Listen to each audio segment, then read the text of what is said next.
গঙ্গাঘাটে চলে এসেছি।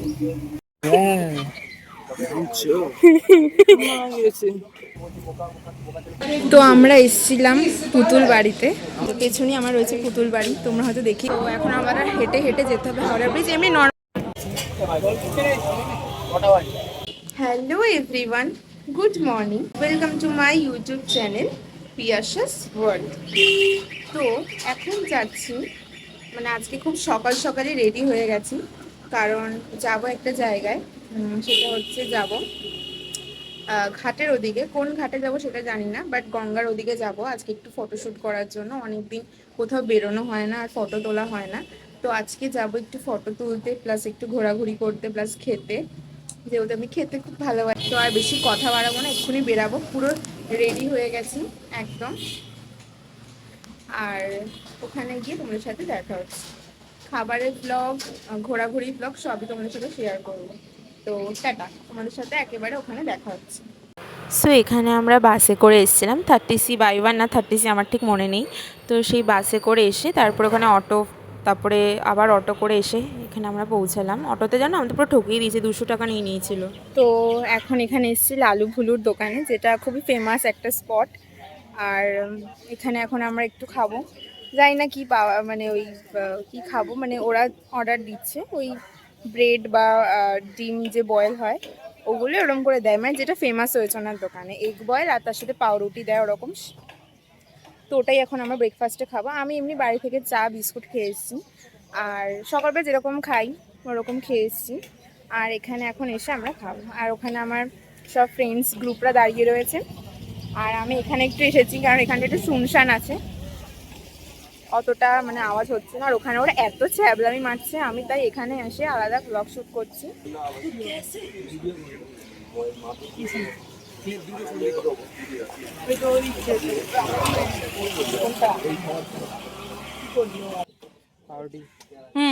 ঠিক আছে,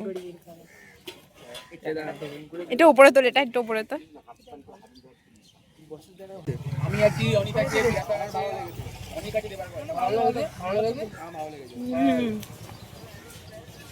ভালো বানিয়েছেন। অভিজিৎ লেবা, ওই যে ছেলেটা দাঁড়িয়ে থাকে না।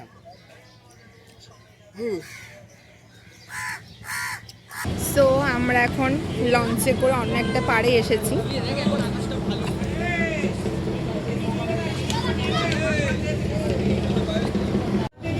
তো এখন আমাদের ডবল করে আবার টিকিট কাটতে হয়েছে, মানে আমরা উড়োর মতো পাগলের মতো নেমে গেছে অন্য একটা জায়গায়, হাওড়াতে নামিনি। তো এখন আমাদের আবার টিকিট কাটতে হয়েছে এক্সট্রা, কেটে এখন আমরা আবার হাওড়া ব্রিজ। আমার একটা তুলে দে ভাই, তুলে দেবো। এদিকে সরে গঙ্গাইটা।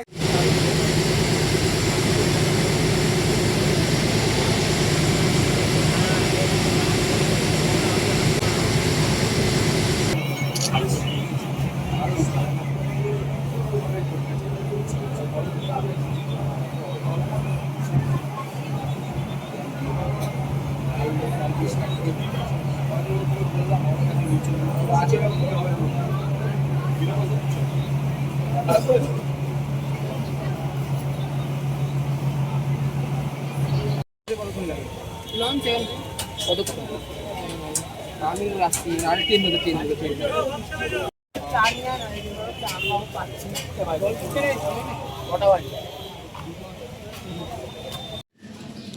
তো বললাম না আমরা যে আজকে আমরা সব জায়গায় মানে অ্যাডভেঞ্চার করতে বেরিয়েছি বৃষ্টির মরশুমে। তো এখন আমরা এসেছি পুতুল বাড়িতে। তো আদৌ ওখানে কোনো ভূত বা কোনো কিছু হন্টেড কিছু আছে কি না সেটা আমার জানা নেই, কারণ এই সম্বন্ধে আমি কোনো ভ্লগও দেখিনি ইউটিউবে। কারণ আমি চেয়েছিলাম যে আমি নিজে এসে পুতুল বাড়িটা, মানে পুতুল বাড়িতে নিজে আমি এক্সপ্লোর করবো ব্যাপারটা, আমি কারোর কোনো ভিডিও দেখবো না। মানে আমি স্পয়লার একদমই নিতে চাই না কোনো কিছুতে, সেটা মুভি হোক বা অন্য কিছু হোক, আমি নিজে সেটাকে এক্সপ্লোর করতে চাই। তো তাই আজকে এসেছি পুতুল বাড়িতে। তো দেখা যাক কীরকম আমাদের যায় অ্যাডভেঞ্চারটা।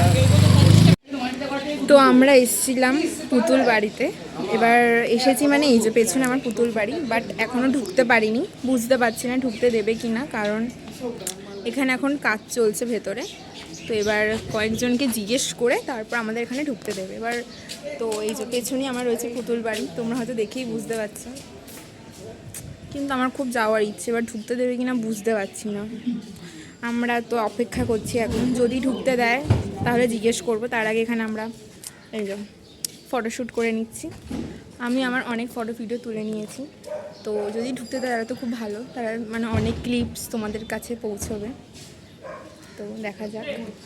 সো তারপর আমাদের পুতুল বাড়িতে ঢুকতে দেয়নি, আর বাইরে প্রচুর বৃষ্টি শুরু হয়ে গেছিলো। তারপর আমার ফোনেরও ব্যাটারি শেষ হয়ে গেছিলো, পুরো একদম ডেড হয়ে গেছিলো ফোনের ব্যাটারি। তো তারপর আমরা মন খারাপ করে বাড়ি চলে এসেছিলাম। আর পুতুল বাড়ি ভাই ওখানে কাজ হচ্ছিলো, কী অবস্থা, সবাই ভূতের বাড়ি বলে বেকার মানে রিউমার ছড়া, কিছুই না আসলে। তো যাই হোক, এভাবে আজকে দিনটা কাটালাম। তো কেমন লাগলো অবশ্যই জানিও।